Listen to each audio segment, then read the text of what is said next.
Welcome to the Grappling Rewind Podcast. Welcome to this week on the Grappling Rewind Podcast. In this week's show, we are going to recap the Combat Jiu-Jitsu Worlds 2020 lightweight tournament that took place this week. Let's talk about a little bit of news and do a little bit of previews for the Who's Number One event taking place in a couple of weeks. We are moving closer to the holiday season, so shows are going to get a little less coverage and a little more top 10s, interesting. Every year, if you're familiar with how the show runs, we get into the weeds a little bit with kind of top 10s of the year. Those shows are coming in a couple weeks, but luckily enough, we had Combat Jiu-Jitsu this week. As always, in the show, I'm your host, Maine, and the co-host. Zach. How you doing, Zach? Good. That was a weird intro. Sure. I realized I got into the weeds a little bit. So, we don't usually cover, it's sort of the opening of the show, we do not usually cover Combat Jiu-Jitsu because it is more MMA-y than grappling. Typically, this event got lucky, nothing else on this week, so we decided, I was like, you know what, let's give it another try. You know, we've not covered it for a while. Let's move back into it. Let's watch it. It also featured some guys that we are super hot on, including Kade Rouotolo. Spoilers here. So we got a chance to watch him grapple, so we're going to cover it this week. Yeah. Before we get into that, let's get a little bit of news. Zach, do you have any news? It was a relatively light week on my end for news. Light week. We had some snippets about Galvao possibly thinking about MMA again. Yeah, I saw that. Might be getting a little inspired by Mike Tyson. Well, Mike Tyson or Hulk, because Hulk also announced that he was going to make a run into MMA. And if you're not familiar, Andre Galvao is one of the GOATs of Jiu-Jitsu. Very, very good. Most absolute super fight wins ever in Jiu-Jitsu. Never lost a super fight. Multiple-time world champion, ADCC champion. Like, he's real good. Yeah. Everyone wants to see him fight Gordon Ryan, which I want to see him fight Gordon Ryan. Everyone wants to see him fight Gordon Ryan. Because that would be a dope fight. But he had an MMA career a while ago, and his last fight, spoiler, was Tyron Woodley in 2010. Yep. So he has taken some time off, about 10 years. Didn't have a fantastic MMA record. I think he was 5-2 or 5-3. Yeah, he said he was 5-2. He had tough matchups though. He didn't. Oh yeah, no. He didn't ease into it like people often do. Oh yeah, his opening matchups were. I think I looked at his record, and Simon is our MMA guy, resident usually. So I actually forgot to look up his record before the show here.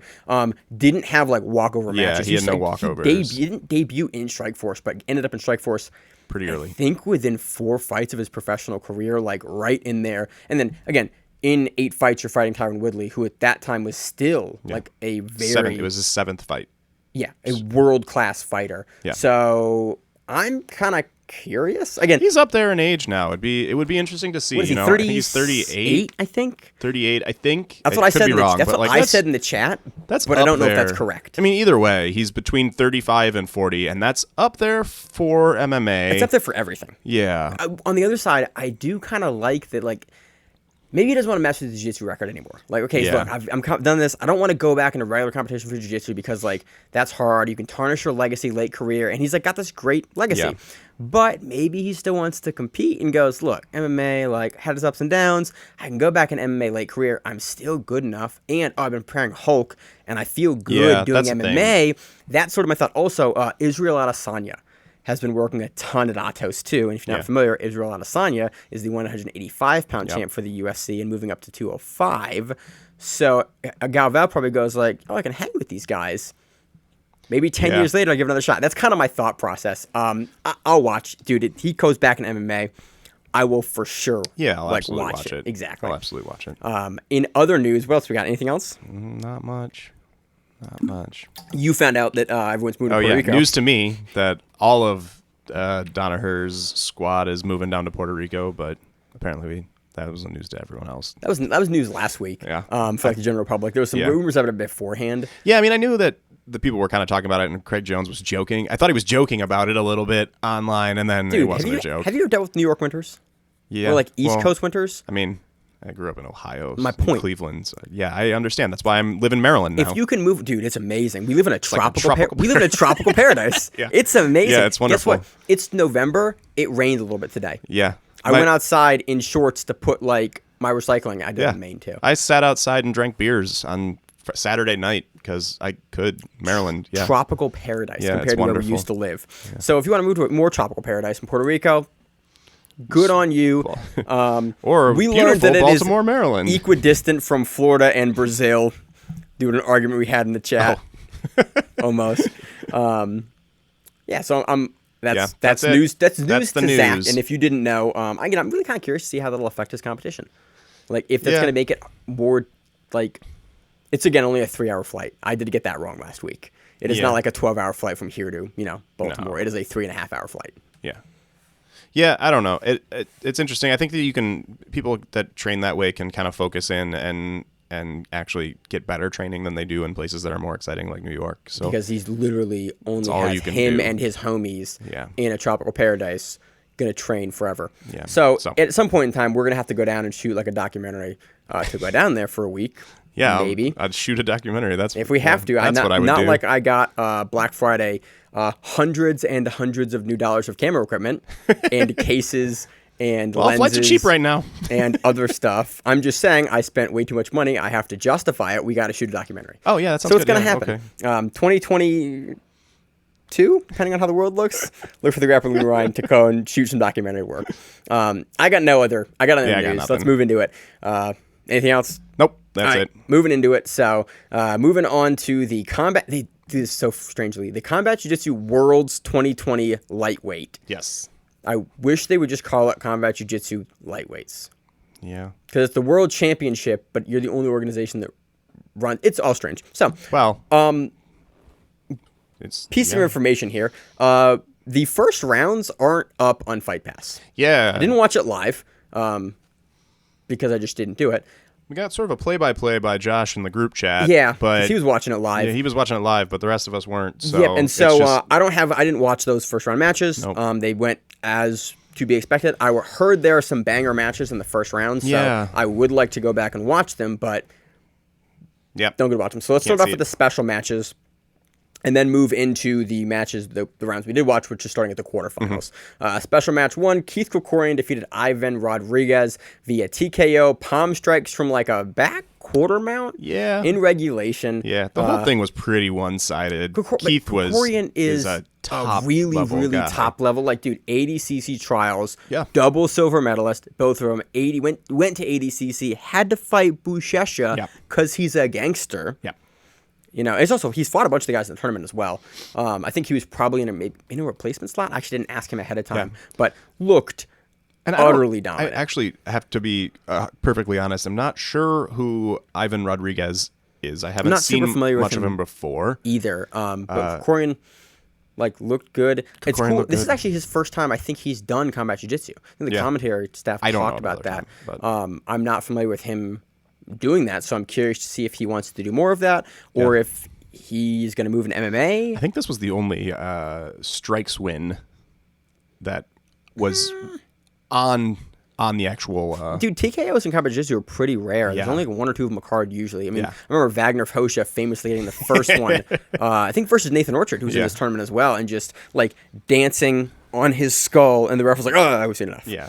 And that was crazy. And I think Brandon Moreno also got one a couple events later because he's again an MMA fighter about to fight for the title in the UFC versus Davidson Figueiredo, which is going to be a banger. If you are interested in fights, you should watch that fight because that fight is going to be cray. Flyweights can be exciting. So Keith looked good, pounds Ivan out. Ivan covers up. Fight slaps to the face. That's done. What's Beard guy's name? Double beard guy, referee. Oh, the referee. I don't remember his name. I had his name in my head a second ago, and I'm blanking on it. Yeah. He's got a great beard though. Great beard extensions, which is great. Yeah. All right. So next match we have Derek Rayfield defeating Elias Anderson via submission in overtime. We have Chris Lesioni defeating J.M. Holland via submission. This was a lot of double bagger rubber guard from Holland. Sort of kind of defending the strikes, keeping Chris really close in. This is the match that I think Gordon has gotten very fired up on the internet about. It is. For some rubber guard. I tend to be on his side about it. It didn't. Rubber guard did not look that impressive, and I think if it's going to look impressive in any rule set, Combat Jiu-Jitsu is the rule set where rubber guard will be impressive, and I was thoroughly unimpressed. So, take that for what it is, but so that was that match. Yeah. Moving on, let's move on to those are the super fight matches. Moving on to the semifinal round. Quarterfinals. What'd I say? Oh yeah, I'm in the wrong place in my notes. Moving on to quarterfinals. So moving into the quarterfinals. Where do you want to start here? Orchard Walling. Yeah, that one actually ended my wrist lock, and I'm a I'm a big fan of wrist locks. I like seeing wrist locks. I love wrist lock. It was hard to see what happened. I believe that it was a wrist lock because that's what they called it. Results as wrist lock, but it came out of like a Kimura grip position, and I actually thought this was one of the better moments in the whole tournament that we could see.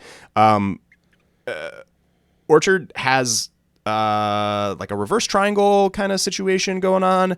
It's a combat jiu-jitsu rules thing, and I have in my notes, plays patty cake with Walling's face, because he just sort of has this reverse triangle and starts slapping him square in the face, but there's nothing they can do about it. It wasn't even like, but I loved it. It wasn't even like palm strikes. It was just like slaps he was the just face. like slapping the face, and I think what it was he was just trying to loosen him up, and it worked, right? Yeah. Like he was just trying to get him to react in some way. It's stuff like this what I do appreciate combat jiu-jitsu, where it's like you're not like damaging him, but you're doing it enough where it's like, okay, I have to address that he's hitting me in the face. Yep. He's not going to knock me out. I'm not going to freak out and make a big move, but I've got to adjust enough something because I'm getting hit in my face. Yeah. And so it's moments like these that I appreciate. I think even without that, like, I don't think he needed to do that necessarily. But it was a nice touch. But he starts getting this Kimura grip by turning shoulders down, turning like belly down into the arm while maintaining that reverse sort of triangle, triangle position. And then he starts working into a Kimura grip, which is really nice. He kind of scoops underneath the elbow and pulls that elbow in tight to his chest while like keeping a lot of pressure down on Walling's like neck and chest area with the reverse triangle. And then slowly works into I guess what ended up being a wrist lock, but it could have also been any sort of shoulder or arm lock shoulder, combination. Yeah, it's really cool to see the kind of the way that he controlled that position because it's a lot of times that you only see control in one or two spots on the body. It's interesting to have a guy kind of half on top with the leg positioning where he was and able to control sort of a bunch of different places of Walling's body there while he was isolating the arm and eventually getting the wrist lock. So yeah, it was nice. Neat little piece of tech there from Orchard, which again, it's been a while since we've been able to cover Orchard, but he does tend to pull out kind of really like nifty pieces of tech like this whenever we do end up covering him. If you want to see more from Orchard, watch him on Shugio. He has some really great matches on the Shugio Invitational from I think last year or the year before that you can find on YouTube. Moving on to the next match. Tara Barch. Yeah, let's do that match. Yeah, this one. Tara was unhappy. About something. I'm not sure what. It's kind of looked like he was upset about a slam, but that's slams what commentary was saying. Legal. I don't think slams are legal in combat jiu-jitsu. Really? I don't. It seems like the kind of thing that should be legal. Look, I'm just saying it's been a couple of months, maybe like a year since we've covered combat jiu-jitsu. I may or may not have anticipated us covering it and not be super familiar with the rules. Sure, Zach. fair. Yeah, me too. My bad. It's not something we typically cover. Yeah. Given how the commentary was talking about it and how upset Tara seemed, I'm guessing that they are not legal. But even if it's not legal, it wasn't that big of a takedown where I would be like, oh, that's an illegal slam. I think in like we've seen Barch hit some big ass takedowns before. Yeah, they were not slams, and like so. No, and I mean, I think for something to qualify as a slam, you need to, in my eyes, and like I think even down to like freestyle college and high school wrestling rules, you need to have the person over your hips, like up. See, in jiu-jitsu, that's different, though. In jiu-jitsu, a slam is literally like, I bring them down from any height uncontrolled. Yeah. Which I think is garbage. Like, I think I should be able to slam from the shins. Yeah. To get a guy off me. Sure, fair. We've seen guys DQ'd in IBJJF from, like, slams from, like, the knees. Yeah. Where it's like, they didn't even drop down. They just put the guy down, and they, like, put him straight down. You're like, it's one of the rules that, again, we've talked about. I think you and I talked about this privately. It's one rule that I completely disagree with is, like, is the way that handles are slammed and handles are slammed. Oh, man, it's one of these days we haven't noticed. The way that slams are handled in a lot of jiu-jitsu events, it's strange and it's like not conducive to sort of what we're trying to do. So, but some controversy here about a maybe slam. So it was maybe a slam, maybe it should have been called, but Tara was very upset about it and having discussions with the ref about it, and I think that threw him for the rest of the match because he got taken down and then he was like hands up at the ref, and then he was getting his back taken and he was still kind of arguing with the ref, and then he had his back taken and he was still kind of looking at the ref angry about it, and then he was in the body triangle and he was still kind of talking with the ref, and then he got choked. Like it was a lot of time where he was a lot of time arguing, and it seemed to kind of like definitely take his focus for the end of the match. I mean, we've covered Kim Tara a lot. Definitely, he's had some really good matches on Fight to Win, had some not as good matches. I think I can't remember him a number of other times getting kind of upset in a similar manner, and I can't point to a specific match. It might have been a match in Philly, actually, that I recall this from, but Barch looked good. Yeah, Barch looked good. I'm happy that we're seeing more of Barch because he was out for a long time after the ADCC West Coast trials. I think he tore his knee in some way. Talked to him very briefly at ADCC, and he was finally going to come back. And then the Rona hit, so we really haven't seen him a whole lot. I think we've covered him only like once or twice this year. Yeah. And again, I'm really it's nice to see him. It is nice to see him because I think his game's improving still to this day. Yeah. So it's cool to see. It's cool to see PJ Barch again. Yeah, he looked really good. Next match. You want to do Rouotolo Collazo? Kade Rouotolo versus Danny Collazo. And Rouotolo takes this via control time after 3 rounds of overtime. So I thought, I'm not sure if it's control time or escape time. I think they list it funny. Yeah. My understanding it is after, if you're not familiar with EBI and Combat Jiu-Jitsu rules, they use 3 rounds of overtime. They're, thank God, only 2 minutes nowadays. They're not 5 minutes anymore because that was brutal. Dude, it was. Do you remember? Yes. I remember. It's like, that was my Vietnam. Nightmare times. And so they're up to only 6 minutes, basically. So, but Kade escapes faster in that time period. He's able to control Danny longer. But overtime is whatever. This match was pretty good. I was impressed where, like, at Danny's defensive prowess here. I mean, Kade was extremely dominant. Yeah. Aside from, like, the first exchange, I think you had some stuff on. Yeah, the first exchange, I thought, like, I think I was really impressed with Collazo, which is not someone that I've known before, not someone I've watched before. I think this was the first match of his that I actually watched, and he played like you said, he played a really nice defensive game the whole time. I was really impressed with his ability to defend. I don't think that he was really pushing the pace or driving the match very often, but in the very first exchange, he actually had a really nice takedown sequence, and Rouotolo had beautiful responses to the takedown, and Collazo was able to respond to those responses. Was this the match that Rouotolo tried to Granby out of, or was that the he had to. He was forced to. So, like, I think Collazo takes him down, and Rouotolo does a really nice job turning belly down and starting to escape, but then Collazo is able to suck him back in and start to gain some control, so then Rouotolo has to Gambie roll out, or he's going to just get his back taken. Do you call it a Granby roll or a Gambie roll? Gambie. Okay, is that what it's called? I don't know. It's what I've called it since I was 8, so... See, I know you actually could be wrong. You actually wrestled, and so like when you said it weird, I was like, could be a Zach thing. Could be a me like thing. A name pronunciation with you. It's my Ohio accent. Or it could be how it's actually called. I've always called it that, and I've been doing them since I was, I guess, at 8-ish. That's so really funny. It could still just be wrong, though. Right, it's time to look it up. But yeah, so he's forced to Gambie roll out of it, and I'm sorry, I'm gonna laugh. Every time you say it that way, I'm gonna all I'm gonna think about is like 8-year-old Zach going Gambie. Yeah, like that's all I'm gonna think about. And then Collazo's actually able to defend the leg entanglement and end up in top.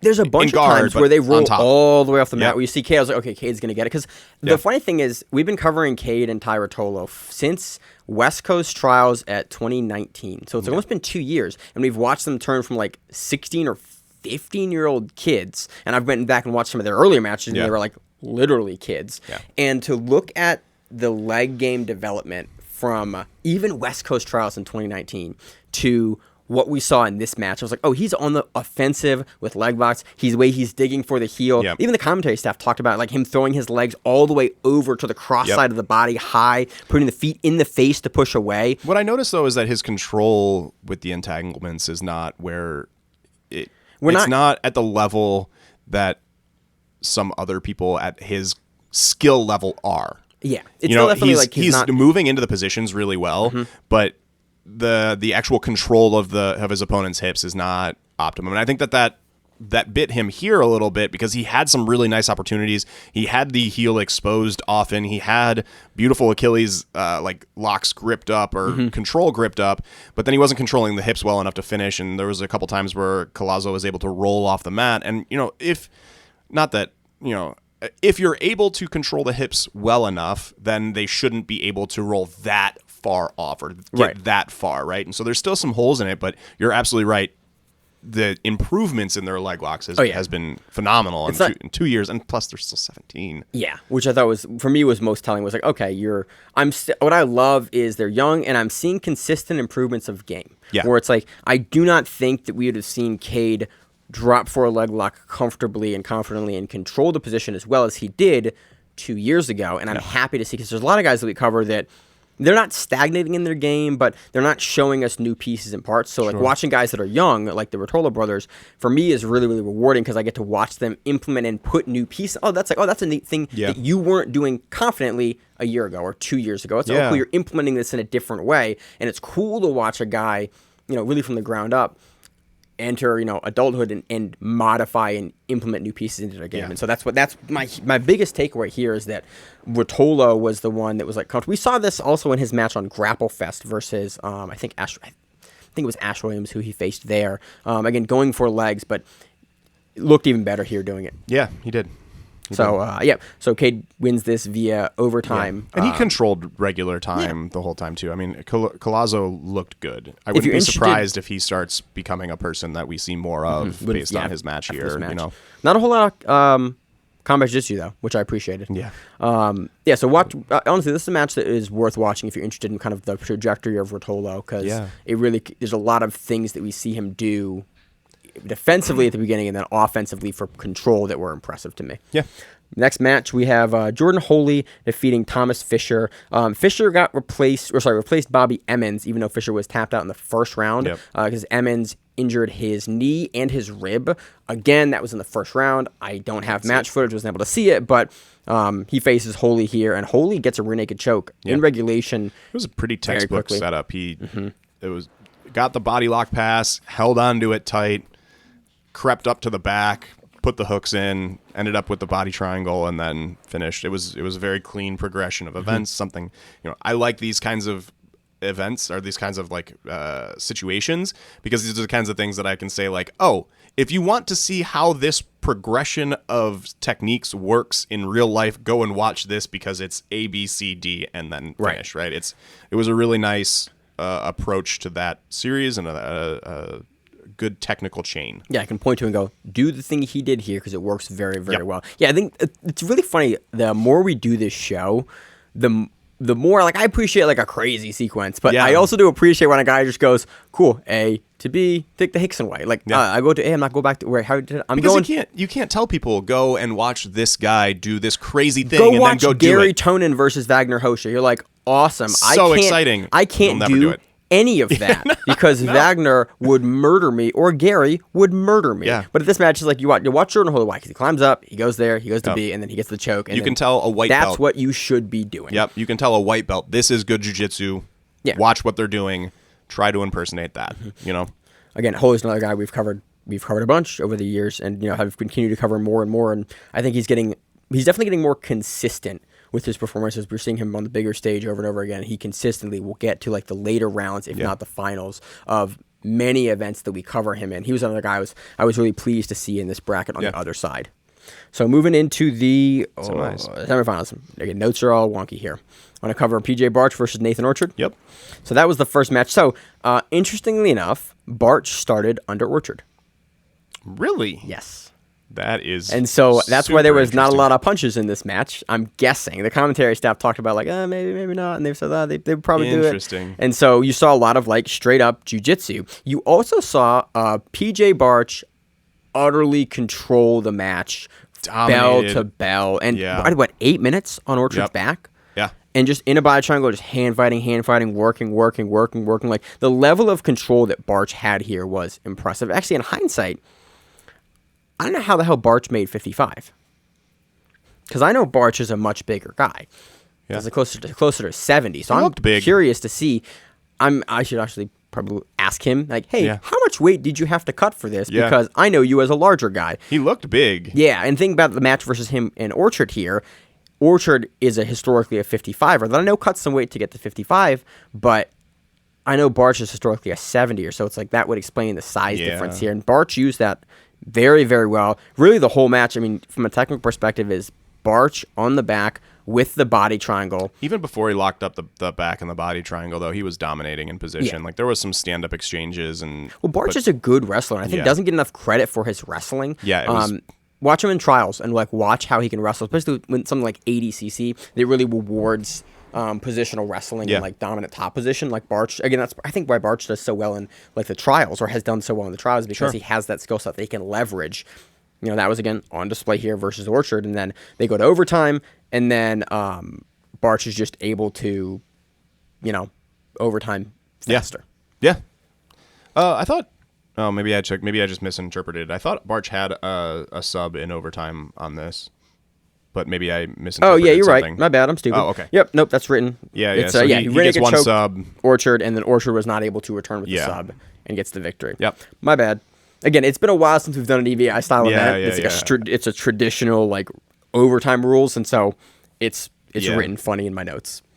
Moving on, we had Kade Rouotolo defeating Jordan Holy via guillotine choke. This match. Arm in guillotine Yeah. in regulation in 54 seconds. So we've talked about this before. I love an arm in guillotine. I think it's trash. I think it's a wonderful thing to do. Absolute garbage. And I think that the way that you finish an arm in guillotine is exactly what Rouotolo did here. But I think what is more impressive is... See, I think... Obviously, he finished it, but the way that he finished it here is how I'm used to not seeing it finished. And when I see it finished this way, it always impresses me more because it's the goon finish. It's just the I'm straight. Because with an arm and guillotine, I'm used to that being more effectively done towards the side when you cut the angle to the side in order to get your hip. I think it's less about cutting the angle to the side and more about how you're able to pull the person, because you need to be pulling your opponent into, you need to be pulling their shoulder through your ribs. Because then it functions more like a triangle. Sorry, it functions more like a triangle, right? Where where you're using the meatiness of their shoulder to block one carotid, and so it's less about. You're right. If I have that angle, it's often easier to pull the person through my ribs, so that pull that shoulder through to my ribs to close up that sort of triangle type finish where I'm using that shoulder. But it's not. You don't need the angle to do it that way. It's just often easier. And in this particular case, Rouotolo, although he's on top, he is pulling the way that he's putting pressure onto the guillotine is up and in and down through the shoulder. So he's finishing in that same exact way. It's just he's modifying that type of angle that you were talking about. But essentially, again, sub, like I'm particularly good and comfortable with guillotines, like straight chokes. Yeah. Like that is one thing that I'm very, very overconfident in. As soon as you throw an arm in, my finishing percent goes down hugely, and it's obviously due to an understanding of how that choke functions. So it's really, I always get like, I see it like, oh, he's never gonna finish it because I can never finish it. When I see a guy finish it, like this, especially a guy like Holy, Holy just shoots in for like a head outside. Well, leg. There is a lesson in this match. Don't get overly comfortable with takedowns. That's what that was. In my eyes, just watching it, maybe I'm wrong. I'm not in people's heads. He was high with his head. He was way too comfortable. It worked for him in the last match.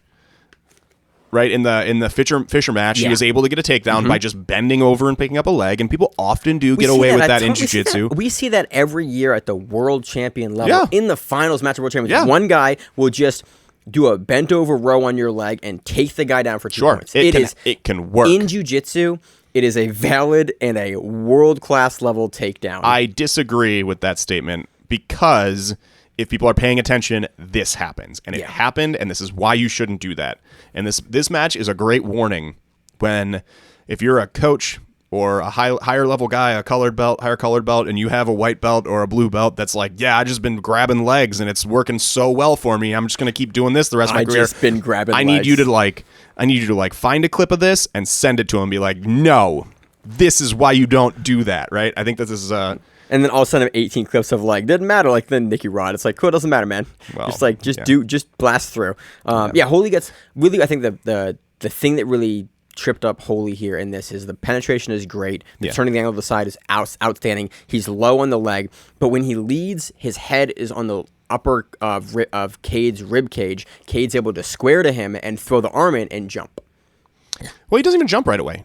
He grabs the guillotine and there's some time. He's hanging on. It's actually really impressive. Once he can grip the head, though, that's the problem. If you're going for that a head outside single, as soon as they grip at the head, you've got to let go and not let them connect their hands. And that's the problem. You have to have the right time to abort from the takedown or get super gangster with it and drive all the way through to not make it matter. But I think in jiu-jitsu, because the jump is there, it's so hard to do that. Well, you also don't put your head on the outside on a single. Just don't. Good point. Don't do that. Kade snatches it up and then finishes. Really cool. I thought Holy was going to pull his head out because you see the crown of the back of the skull, which for me is always the indicator when you can see the hairline come out.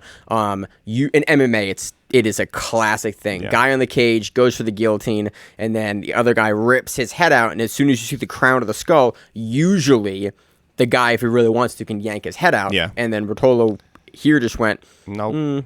no, I really want this choke. I want to win however much money I won from this tournament. Yeah. And I want to get the submission. But dude, gets it. Yeah, gets it. Super quick. Impressively so. It was good. Really neato. He I love seeing guillotines. grabbed that guillotine and would not let go of it. I love guillotines. Yeah. They're one of my favorite submissions. Yeah. They're also super goony, which is great.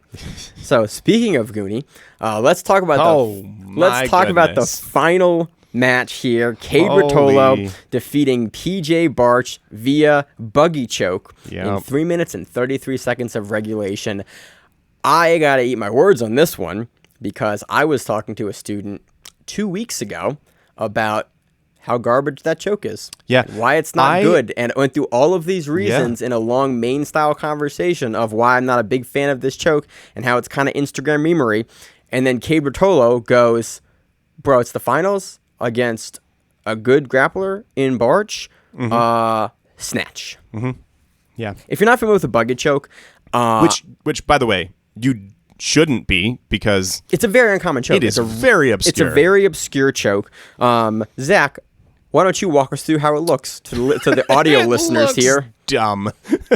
so it's extremely hard to explain how this choke works. It's a submission that you hit when you are on bottom and someone has side control on you, one of the least dominant positions that you can possibly do anything from. And to hit it, you reach your arm over their back, your outside arm over their back, and grab your shin. And what that... So kind of like rubber guard, but from bottom side control. And what you're doing with it... And so I actually didn't know this was called a buggy choke. I've seen people try it a bunch of times, and then the chat was like, he won by buggy choke. And I had to Google it and be like, that's what that's called? As soon as he hit it, I was like, no way. And then...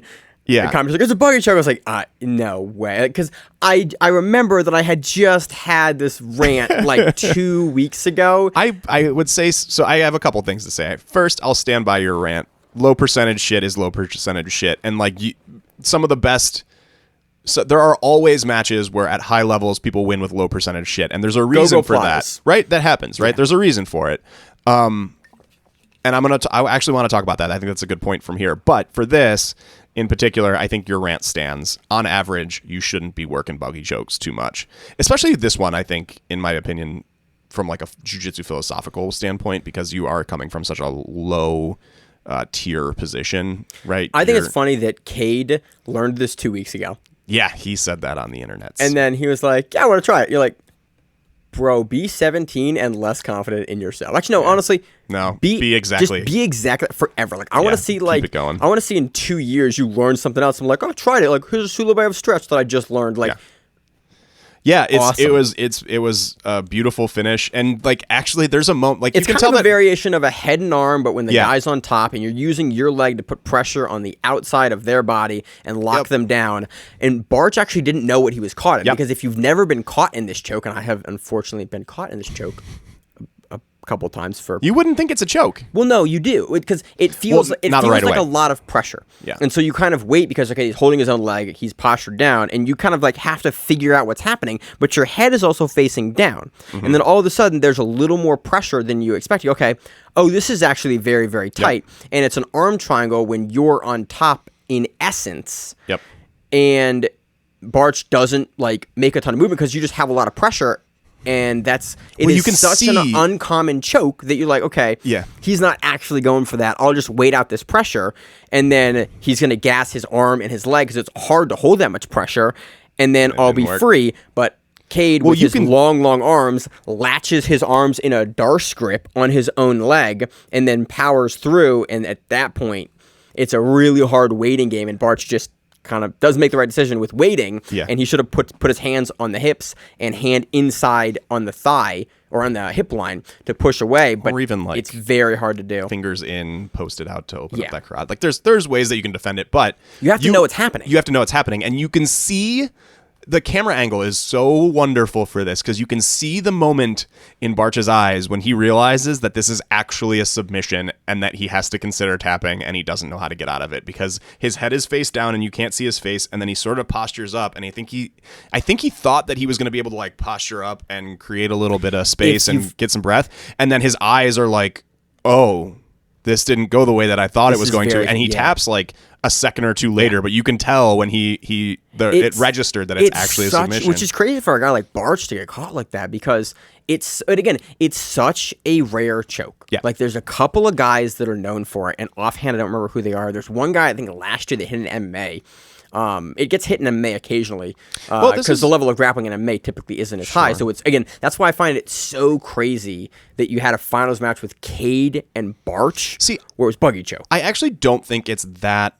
I don't think it's that crazy, and it might be crazy that he learned it 2 weeks ago. I think that's the crazy part. But the crazy thing is, we never see this choke at the high level. Sure, that's for me what's crazy. But not that I got hit, just we never see it. There are things at position. It's not always a submission. Sometimes it's positions, sometimes it's transitions, sometimes it's sweeps.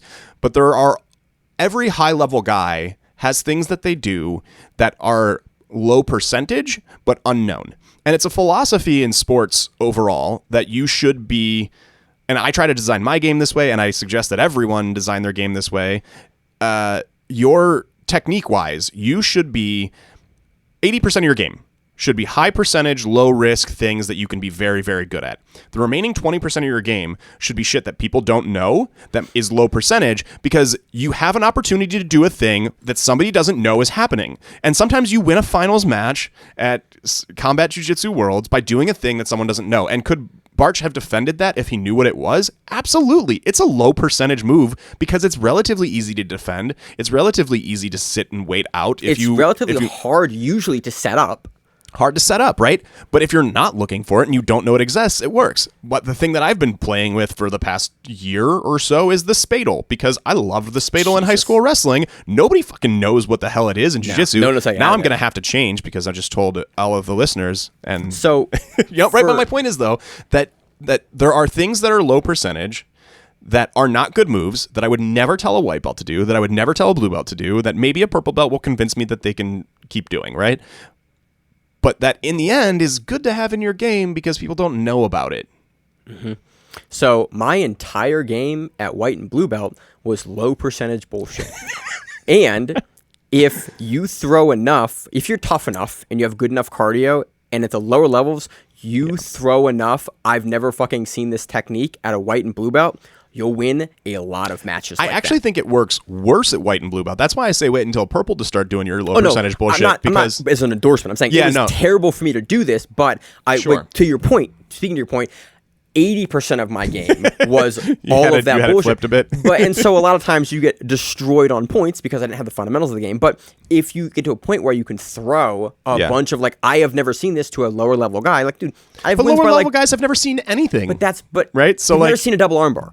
I got one guy with it twice. He'd never seen it. I hit a guy with a modified go-go plata because he'd never seen it. Sure. I hit a guy with a weird wrist lock, and he was because he's never seen it. And I have a lot of those moves at white and blue belt because guys had never seen it. Yeah. So that's why it's so crazy for me to see it at a high level because Barch has seen it. He just Well, that's the thing.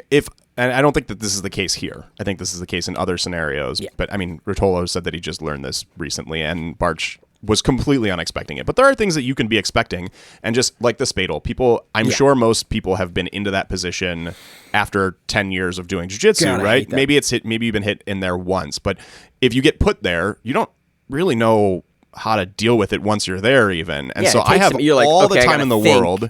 How to I gotta put my head here and turn over. Okay, my spine's gonna break in half if I do that. Yep. And then you're comfortable with the position. And I've seen it a bunch of times. Cool, and I've been drilling this. Yep. And he can do this, or this. So I'm already 1 or 3 steps ahead of the guy in the position he has to think through. Yep. And so even if you have seen it a couple times, you haven't seen it as much as the person that's been practicing doing it. Yeah. And so then that's how you get those unexpected technique wins. That kind of speaks to the DDS game with the leg locks. It's exactly where I was going to go with it. Leg locks in 2016, and especially the way that they were entering the entanglements. I don't think it was necessarily the leg locks because people knew about heel hooks. People knew about straight ankle locks. But when I learned straight ankle locks and heel hooks, the entries, I came from a catch background with that particular part of my game, and the entries were a little bit less control and entanglement and more grab, right? I'm going to get it, and I will finish by getting the control. And then I got there. And there was hip control and inside control with the feet, but not at the way that they were doing it. And so that was the exact scenario where I think it was actually the positioning, not necessarily the heel hooks, not necessarily the submissions, but the DDS guys got really good at the positioning. And people didn't know how to deal with the positioning because people weren't practicing that, and then blew out 2016 ADCC, right? Look at EBI. Look at the early EBI. I mean, what started this tournament is the Eddie Bravo Invitational that then he stopped doing and then ran into Combat Jiu-Jitsu Worlds. Yep. But like it comes out of like the huge thing that made Gary Tonin and Gordon Ryan initially pretty famous was repeatedly winning EBI with leg locks and lots of leg locks that no one had a clue how to defend or get out of. Yep. Because these guys were 2 years ahead of everyone else. And then everyone else went, I got to learn that because I'm getting destroyed. But it happened even before that, It happens every couple years. Like the Berimbolo. Cyborgs, Berimbolo. The tornado guard with Cyborg, like years and years ago. But like they're even down, like when I first started, this sounds crazy because it's just like a normal part of the game. But when I first started, De La Riva was like the new hotness. Nobody knew how to deal with it. I literally went to an Andre Galvao seminar in like 2010 or 11 where the only thing he talked about was how to pass De La Riva because it was such a new and technical thing that people were like, how do I do this, right? And so like now if you don't know that, you're probably early on in your game. If you don't know how to respond to De La Riva guard, like, right? Yeah, turn your foot out, push the foot down, like, right. Done. But like my point is just that like that's how jiu-jitsu has progressed. Yeah. I wrote something probably 1 or 2 years ago. I think it was on the Grappling Run account on Reddit, and it was, hey, does anyone have like a history of like basically what the new hotness was? Yeah. And I went through from I think like I'd love to see that. I gotta find it because it was good. Yeah, that'd be cool. I spent a couple hours like looking to make sure I was correct because I had a list. I was like, I gotta make sure this is correct, and I spent a couple hours. I talk about this all the time. I really want that list because I can think of some of them. I can probably find it. It'll take me a long time. Yeah. But I can probably find it again. Oh, I but want it was you basically to. like X guard, butterfly, and it was basically year by year of like what the new hotness was for that like time period. Because about every year, that's awesome. There's a new hotness, and I went through I think 10 or 15 years of like these what the hotnesses. The hotness because it was like rubber guard. Yeah, there was a time when rubber guard was like that was a weird year. But I'm saying, there's a time where it's like here's this new stuff, and then like I think the last year it was, now we're in like the Pell guard. Yeah, and then like a couple years ago it was like. It was sort of like, wasn't worm guard was the hotness, but guys were starting to learn it and figure it out. And then it was like lasso guard is like the hotness. I would have called, well, I mean, we don't really have one for this year because we coronavirus. Coronavirus is the new hotness DVD for this instructional year. Yeah. Not breathing in people's mouths. Yeah. But I think like single leg X probably gets it for like position wise for last year and maybe the beginning of this year. Maybe this year would have been single leg X. It had resurgent because that was like, I mean, it's existed, but in terms of like popularity, and Berimbolo had 2 years too, right? Yep. It was the year. It was the year that it was good and didn't work, and then the year that it was good and worked. Yeah, right? Pretty much. So I'll find the list somewhere. But I think it's really interesting in positions like this that you like things that you forget about and then bring back into the folds of your game are always make me laugh because we all do it from time to time. Where it's like, oh, this thing I was good at 5 years ago, like let me try that again, and then you spend 2 weeks like how do I do that? And you figure it out, and you're like, and everyone goes, "Whoa, what is this thing? Oh, this is this." You're like, okay, and I love watching people, and when they do it to you in your gym, it's always a treat. Yeah, because you're like, oh, I forgot when I used to train with you 5 years ago. You used to do this thing, and it was annoying. And then we stopped doing it for a while, and now you're back to doing it. Yeah, I'm gonna start muffler choking people again. I'm just saying, like that was my hotness in 2018. After Wagner hosted it to people, I was like, I'm gonna do this to everyone, and everyone's like, all right, we gotta stop doing that to me. And then it's fallen out of prominence. Yeah. And then 2020, like the mask. I'm gonna call it the mask. Oh no.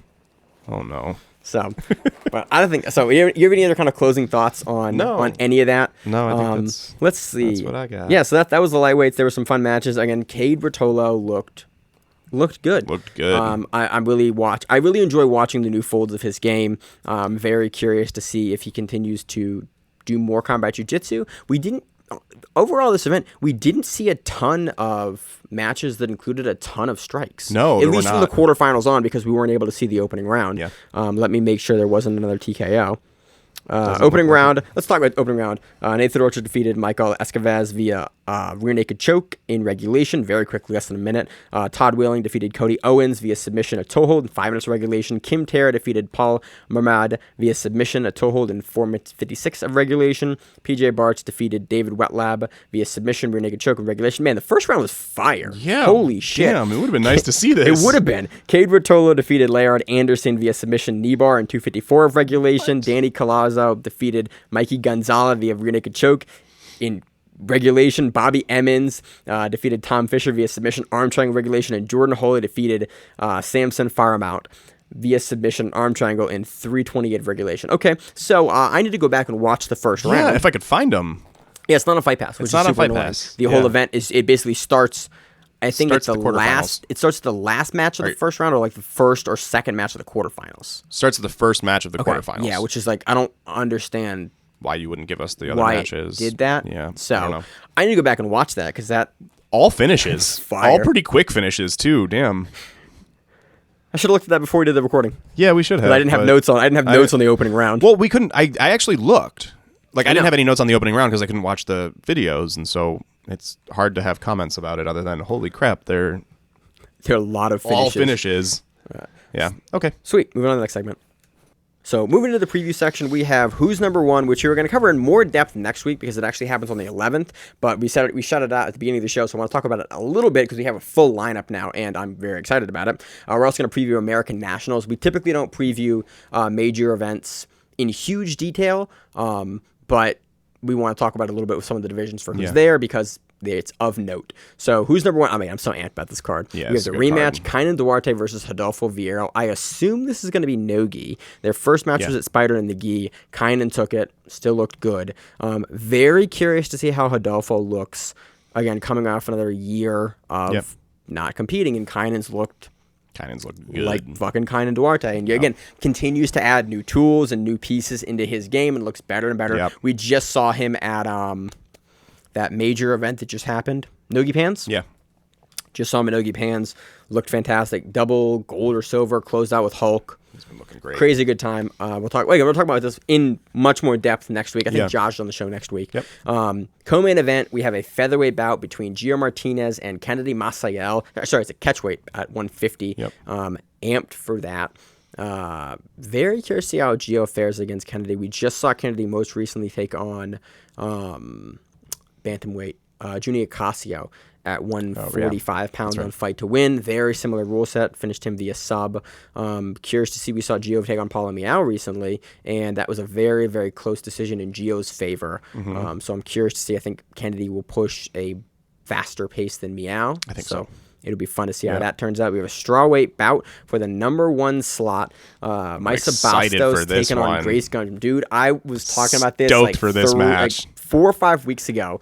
Like the week before this got announced, I was like, I would like to see Grace fight. I think after Grace fought Patty Fontes. Yep. And like looked good. I think She looked great against Patty. sub Patty Fontes. I was like, I want to see Grace against Maisa Bastos. And they're Maisa making has it. looked fucking fire lately. Dude. Maisa has looked so good lately, and I'm also a Grace Gundam fanboy, so it's super exciting to see what the hell is going to come out of this. Again, I'm curious to see. I'm going to look at both their games and kind of like pick apart because I want to do a little more analysis coming up for that one. Because Technically I'm not sure how it's going to go, but I love that those two have a match right now. It's because so they exciting. should. Like those are two of the top. Yep. Again, two of the top strawweights in nogi in the world. Yep. Grace is rapidly rising. Again, the submission over Fontes is like Fontes is also world class, world level, always up there in the divisions with Bastos. Usually medaling. I want to see it. It's the match to make. Yep. It got made. It's exciting. I'm happy. I love when matches I want to see get made. Number one middleweight match: Roberto Jimenez versus Dante Leon. Dante Leon going up to middleweight as he does. When I interviewed him after Kasai, I think in January or December of last year, he was like, "Look, I'll take matches to 77. I'll take matches at 88, 85." don't really care. I want to fight the best guys. I'm Yeah. a black belt. I have a world title. And I was like, oh my God, this is an amazing interview. Thank you, Dante Leon. So whenever he goes up and weigh, I always like to shout the interview out in case you haven't seen it. It's a very good interview. Dante's a very interesting guy to talk to. And then Jimenez has looked crazy good. I'm curious to see how he deals with the leg lock game of Dante.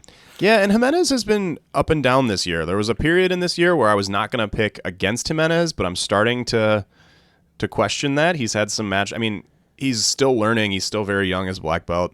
He's doing fantastic. He's clearly a world-class jiu-jitsu player, but he's had some like stumbles here and there in the he's past had a couple leg lock months, losses. right? I think Craig Jones leg locked him, but also Craig Jones I think was 15 pounds bigger than him. Even he had some kick-ups with Pedro Marina with heel hooks. Yeah, but overall he's crushing a lot of other guys. Yeah, I am curious to see this again. Again, Dante is a smaller guy, but Dante's game doesn't really matter. Also, doesn't really matter. Like Dante will play. It doesn't matter that he plays smaller. well everywhere. Yeah, and so I'm curious to see. I think this is one that the size will play a factor in. Very excited, but I'm curious to see if Dante can overcome that. Like, I think he can.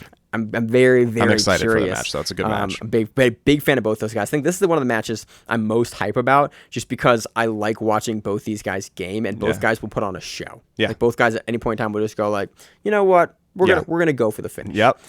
Middleweight matchup number 2 bout for middleweight. Wagner Hosha moved up to middleweight. I always forget he's moving up like a weight class. Versus number 4 ranked John Thor Blank. Thor going to try to rip Wagner's leg off. I'm curious to see. I need to go back and watch matches between Wagner against some heavier guys. I want to go back and watch Wagner's match versus Dante back in like 2015 at Grappling Industries, because that's a fun match to watch. And I watched Thor's matches with Adam Wardzinski, and then I'm curious to see. I'm trying to think of another analog for Wagner Hosha. Yeah, that's a tall order. I'm curious to honestly see how he took. I want to watch the Rustum match again at ADCC. Oh, sure. Thor versus Rustum. We got a really quick heel hook off that. Again, Wagner will play more on the outside than Rustum will. It isn't going to be as aggressive with the takedown. So I want to kind of see how John deals with an out fighter. Although John will definitely be the bigger guy, probably looking to pull here. I need to watch some tape this week on both guys to sort of pick some analogs for next week. Yeah. But should be super fun matchup. We have a welterweight bout between number 3 welterweight Kade Rouotolo and number 9 welterweight Cody Steele. This is taking place at 170. This is going to be an exciting match. Whatever the hell happens, both of these guys have so much energy.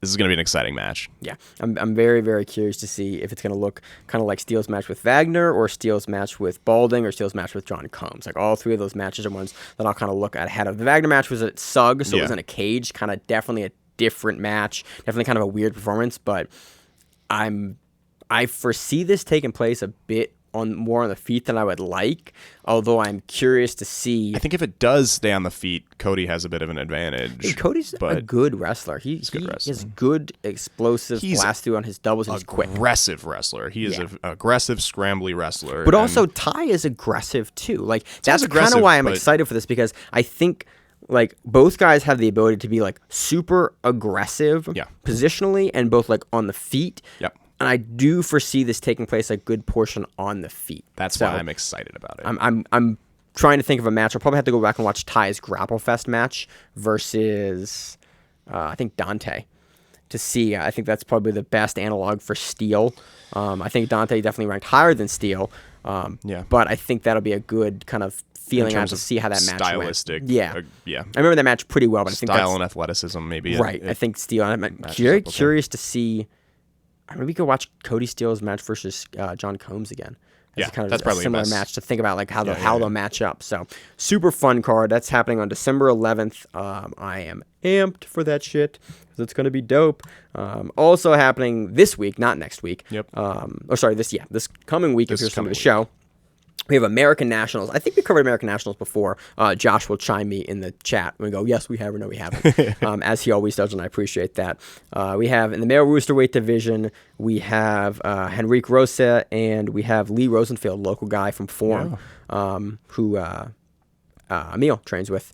We have some others in the division as well. Competing a lot lately, Lee. That should be good. In the light featherweight division, we have, I'm trying to think of names. We have Pedro Serrano, Marcos Bador, and then everyone's Brazilian name that I'm always getting confused with. Rene Lopez is also here. as well. And Carlos de Silva from GF Team is here. In the featherweight division, we got Isaac Doderlin, Kennedy Maciel. We have Josh Cisneros. Oh, who let us know that Spider Korea, that we were going to cover this week, got bumped into spring of 2021. So thanks for Cisneros for that. I really appreciate that. Yeah. He just won Pans and Nogi Pans. I think Nogi Pans or Pans? Pans. He just won Pans. Pans. So again, another gi event. Look for Cisneros to to show up again, stacked division with Doderlin and Kennedy in it as well. Who else we have? Marcel Andre also in the division. We have Thiago Maceda in the division. Again, lightweight Guillermo Borges also in the division. Featherweight division, not lightweight division. Featherweight division going to be a murderer's row.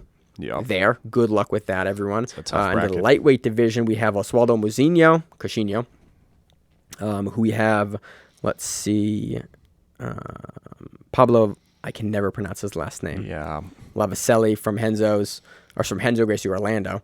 And then we have Dylan White as well, who's seen a bunch on Fight to Win. And then a lot of other Brazilian names that are very long, and I'm probably missing, like, oh, that's this guy, as I do every time we cover this. Let's see. In the middleweight division, we have Andre Nascimento. We have Redlan Mutliab. We have Lucas Hosha. Mateus Lucas Hosha. And then we got, who else? Lucas Vale. Yeah, should be a fun division. In the medium heavy, we have Vinicius Wong. I haven't seen him in a while. I thought he was Hong Kong based. So very curious to see. Well, it says Alliance San Diego right now, so I could be maybe moved. Entirely wrong about Vinicius Wong on this one. Who else do we have in here? Jose Torres from Fight Sports. We have Joshua McKinney and Morello Santana. Always a staple of the medium heavyweight division. Let's see what else I'm missing. We went on to the heavyweight division. Rafael Vasconcelos. We have Yuri Santos. And we have Ignacio Neto. Also Nathan Mendelsohn in that division. Division of 5 should be an interesting division to see there. Super heavyweight division of 3. Robert Dunn, Andre Porfirio, and Charles McGuire. Ultra heavyweight, we have Leandro Henrique. We have João Gabriel Rocha. We have Tanner Rice and Guillermo Cordavila. Man. Female light feather, division of 1, just Maisa Bastos. Lightweight, division of 2 for the ladies. Middleweight division, division of 4. We have Raquel Canudo, who I would not be surprised to see take that division, and Danielle Alvarez as well. Medium heavyweight division, division of 2. Female heavyweight division, just now Talia de Jesus, division of 1. Super heavyweight division, division of 2. We have Kendall Marie Riesling and Nina Souza Moreno. I would not be surprised to see Kendall take that one. And then there's also no-gi. We just went through the gi. I don't want to read through all of that. It is a gi and no-gi event. I'm curious to see how we'll do coverage of it because it's gi and no-gi. I assume we'd mostly stick to the gi. We usually do that for some of the smaller majors, which are usually only one or the other. And that's it. Yep. Ooh, that's a lot of names. Lots of names. A lot of reading. So what's your week look like? Moving on to the outro section of the show. Well, not this weekend, last weekend. So I deadlift a lot. I like deadlifting quite a bit. Yeah. No, I mean, I really, really enjoy deadlifting, but that means that I don't squat as much. I just started weightlifting like this last week. Oh, yeah. And I forgot how terrible I am at it. And Rachel used to be a power lifter before we got together. Tough. So her form is very good. And she's like, okay, we need to take like 80% of the weight off. Like, awesome. I'm like messing up form. So it's like being a white belt again. But it hurts and it's super frustrating. And I'm like, I've already done this with jiu-jitsu. I want to be a white belt again. See, I like being a white belt again for all kinds of stuff. I do it all the time. But I'm so bad at it. And it's just like, I know like conceptually what it needs to do. I just can't make my dumb body do it. Well, so speaking of dumb bodies, since I don't squat as much, I deadlift until I feel like I'm getting stagnant. And then I squat for like maybe a month. I only do it a little bit, just something to like break up deadlifting. But that means that my stopping motion going down muscles aren't very good, but like my pushing weights up muscles are really strong. So I get kind of confused about what weight I need to use. And I went a little too high and strained both of my hip flexors on the same rep. Oh, that's so I've been dealing with that for like a week and a half. It's awful. It is have just god awful. just been watching Bro Science. Yeah. And like all of the strongman videos I can find. I've gotten to see. If anyone doesn't know, I'm super into strongman. Like, and because I am about 5'7", 145 pounds, I love things I can't do. And so just like Eddie Hall and Thor videos and Martin Lisi's videos and like Robert Orsford, like that's all I've been doing. I was on vacation last week, so that's like all I did for probably 3 or 4 hours a day. Those are not the guys for you to watch. Dude, it's awesome. Like Brian Shaw videos. Like I'm like it's been like 2 years since I've watched that stuff like I used to, because I got really into jiu-jitsu. And so I've gone back because jiu-jitsu's kind of on a break and just watching all of the old like strongman competitions. Like I always watch Worlds every year, but going back and watching like the Arnold Classic deadlift competition, like the World Deadlift, like all of those things that again sounds that so I've boring missed. to watch. Dude, it's awesome. I love strongman. Sounds so that's boring been to watch. my entire week. It's actually that's terrible. So anything else fun planned other than straining your hip flexors again? Yeah, trying to rehab that. Work. That's it. Nice. That's what I got. How about you? I'm gonna lift. Maybe talk to a neurosurgeon in the future. Ooh. Yeah, I'm not looking forward to that. I'm hoping that I can just like lift my pain away and like, oh, you fixed your back with lifting. I think it's usually the opposite way around. Yep, and that's probably what's gonna happen. So just honestly, gonna get back into shape now that it's like getting cold again. I'm like, okay, time to ramp up like getting back into shape again because my body's starting to feel it, and so that's really what I'm doing this week is cleaning up the house, getting my life in order a little more. I think that would help the mental health a little bit because everything's getting weird around the holidays. Yeah, just like Rachel and I both aren't like dark people. Winter in a pandemic is not something I'm looking forward to. Yeah, so I want to get my health and my house in order so that I'm taking care of my mental health because that's a super important thing to do in general. Right now it is. Yep, and so especially that's kind of my big focus is just like, hey, focus on me. I'm gonna do me this next week and just like get your groove back, girl. Yep. I bought a bunch of cases for like all the camera equipment we have so I can put all that stuff away. That can all have a home in my house, containers for stuff in the attic. Like it's going to be a good week of organizing my house and getting everything in order. Sounds for, terrible. The long winter. I'm actually kind of excited about it. Yeah, I would be too. So that's all I got. Cool. As always in the show, I'm your host, Mange, my co-host. Zach. And we are the Grappling Rewind. We will see you on the mats whenever that is. Stay safe. If you like the show, please consider sharing it on Facebook with the folks at your gym. It's the best way that we grow the show, and we really appreciate it. You can reach out to us on email. We also have Instagram. We have Facebook. We have Twitter. We have Google+. Until that shuts down. We have a website. If you have an event you would like to have us cover, please let us know. If you have a name, like most people do, and you'd like to have us stop butchering it, let us know. Reach out to us. The show is also available on YouTube, Spotify, in addition to iTunes and every other podcast service. We very much appreciate your time, and thank you.